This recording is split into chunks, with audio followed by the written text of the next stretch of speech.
Syahdan, ketahui olehmu hai Talib yang berkehendak bahagia di dalam dunia dan akhirat itu, bahawasanya dosa kecil itu terkadang menjadi dosa besar dengan beberapa sebab, tetapi yang disebutkan oleh Al-Imam Al-Ghazali rahimahullahu ta'ala di dalam Ihya Ulumuddin itu 6 sebab.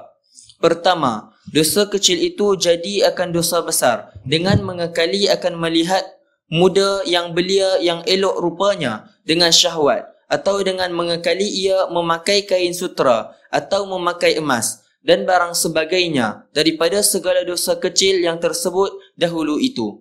Artinya mengakali berbuat dosa kecil jadi dosa besar, seperti mengakali memandang dengan syahwat kepada muda belia, anak laki-laki umur 15-an tahun macam itulah. Dia segok macam orang perempuan, dia memandang dengan syahwat, dia takut nanti dia buat lewat dengan budak tu. Pasal dia budak kecil, umur janggut tak, apalagi misai pun tak tumbuh lagi, dia jadi macam orang perempuan lah. Itu pun tak boleh ditengok. Mengakali memandangnya, mengakali membuat dosa yang kecil tu menjadi dosa yang besar. Di segi haramnya haram. Dosa kecil tu kecil, haram tu haram, tetap haram. Tapi dosanya dosa kecil. Terus.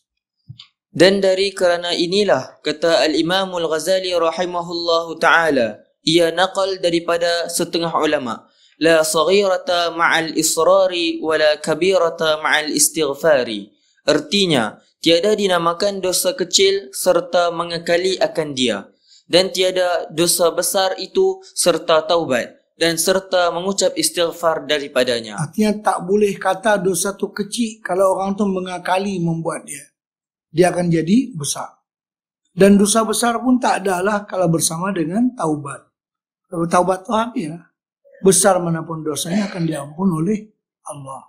Terus yang kedua. Kedua, dosa kecil itu jadi akan dosa besar dengan sebab mengecilkan akan dia dan dengan sebab memudahkan akan dia. Menganggap macam tak apa tu. Dia akan jadi dosa besar. Seperti kata setengah manusia, tiada mengapa melihat akan perempuan yang helat itu, dan kerana aku telah mengerjakan beberapa kebajikan dan kebajikan itu menghapuskan kejahatan itu, maka perkataan itu menunjukkan meringankan dosa kecil, maka iaitu menjadikan dosa kecil seperti dosa besar. Dia kata, saya duk tengoklah perempuan yang cantik-cantik tapi saya duk sembahyang lah, duk wudu, padam habis semua lah. Dia macam merendah-rendahkan. Itu menjadikan dosa kecil itu besar. Maka sayugianya bagi orang mukmin itu bahawa melihat ia akan dosa kecil itu seperti dosa besar, supaya jangan ia mengerjakan akan dia seperti sabda Nabi SAW, al-mu'minu yara dhanbahu kal-jabali fawqahu yakhafu an yaqa'a alayhi, wal-munafiqu yara dhanbahu kadhubabin marra ala anfihi fa'atarahu. Artinya, orang mukmin itu melihat akan dosanya itu seperti melihat akan bukit atasnya, padahal takut ia bahawa jatuh bukit itu atasnya. Jadi orang yang beriman, bila dia berdosa, dia anggap dosa tu macam bukit yang diangkat ke atas dia. Allah takutlah bukit ni jatuh ke atas dia. Macam tu orang yang beriman. Dosa apapun yang dia kerjakan, dia merasa bahawasanya ini akibatnya adalah sangat besar. Terus. Dan adalah orang munafik itu melihat ia akan dosanya seperti lalat yang lalu di atas hidungnya, maka menerbangkan ia akan dia. Tengok macam lalat, kibah lagi tu, piye tak apa. Habis. Padahal dosa besar. Itu orang yang munafik. Orang yang mukmin tadi memandang dosa yang kecil tu macam bukit yang diangkat ke atas kepala dia.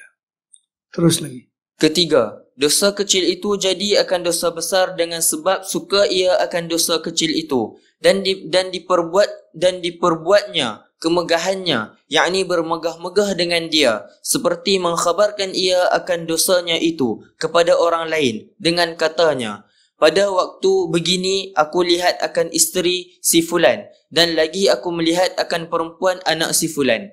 Dan seperti ia berkata akan seorang bahawasanya adalah aku berbicara masalah ilmu fiqh atau masalah ilmu usuluddin dengan si fulan di hadapan orang yang banyak hingga aku kalahkan akan dia dan aku beri malu akan dia di hadapan orang banyak dan barang sebagainya. Jadi dia buat dosa kecil tapi dengan memegahkan diri. Saya ni hari-hari lah tengok perempuan dia macam bangga pula dengan dia mengerjakan dosa tadi. Maka dosa kecil itu menjadi dosa yang besar. Terus yang keempat, dosa kecil itu jadi akan dosa besar itu dengan sebab memudahkan dosa kecil itu dan sentiasa ia daripadanya dan tiada sangat takut ia daripada berbuat dosa itu. Dan adalah ia berkata, jikalau jatuh dosa ini kepada aku, nescaya mendatangkan oleh Allah Ta'ala kepada aku bala, padahal aku sejahtera daripada bala itu. Tu akan jadi besar. Saya hari-hari lah duk tengok perempuan begini-begini. Mata saya tak rosak pun. Macam tu lah. Macam dia nak cabar Allah Ta'ala. Maka itu menjadi dosa yang besar. Kelima, dosa kecil itu jadi akan dosa besar dengan sebab ia mengerjakan dosa kecil itu pada menzahirkan ia pada hadapan orang banyak atau dimasyhurkannya akan perbuatannya itu kepada orang banyak dengan mengkhabarkan ia dosanya kepada orang yang banyak. Macam dia rasa seronok berdosa pula, dia cerita ke orang. Jadi sengaja-sengaja nak cerita dosanya itu kepada orang supaya banyak orang tahu. Jadi maka dosa yang kecil menjadi dosa yang besar. Si haram tu haram dah, cuma status yang kecil menjadi yang besar. Terus. Dan sabda Nabi SAW, kullun nasi mu'afan illa al-muhajirina. Mujahirina. Kullun nasi mu'afan illa al-mujahirina. Yabitu ahaduhum ala dhanbin qad satarahu Allah Ta'ala alaihi fayusbihu fayakshifu sitra Allah wa yatahaddatsu bidhanbihi. Artinya, tiap-tiap manusia yang mengerjakan dosa kecil itu dimaafkan akan dia sebab ia mengerjakan kebajikan yang menghapuskan akan dia. Artinya dia buat dosa kecil, dia buat ibadat, hilanglah dosanya tu.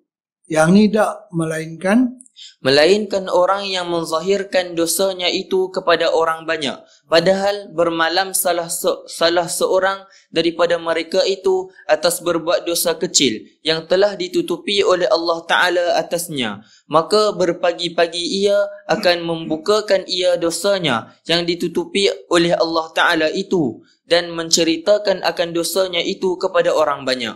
Maka adalah yang demikian itu jadi dosa besar. Jadi dia sendiri yang membongkar dosanya, cerita cerita ke orang pula yang buat dosa. Maka itu jadi dosa yang besar. Yang kecil akan jadi yang besar. Yang terakhir, yang keenam, dosa kecil itu jadi akan dosa besar apabila ada orang yang mengerjakan dosa kecil itu, iaitu orang yang alim yang diikuti akan dia oleh orang banyak, seperti orang yang alim memakai kain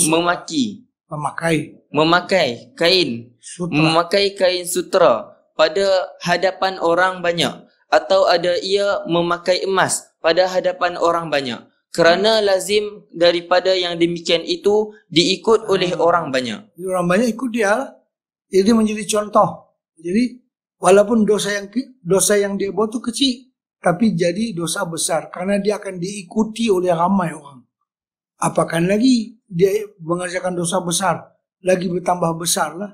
Jadi orang alim ni jangan, kalau pepatah Melayu apa, kalau guru kencing berdiri, nanti murid kencing berlari. Orang awam ni tak payah banyak hujah. Rumah Tok Syekh ada televisyen, kita pun pakailah juga. Kalau betul dia tak tahulah kata, kalau dia nak tengok apa-apa benda, tapi benda tu menjadi hujah kepada orang awam. Rumah Tok Syekh ada. Kita kata apa lah. Hal lain tu. Udah dua depan besar dia. Kata. Jadi orang lain menjadi berani buat dosa. Pasal dia buat dosa. Maka dosanya tu walaupun dosa kecil akan menjadi dosa yang besar.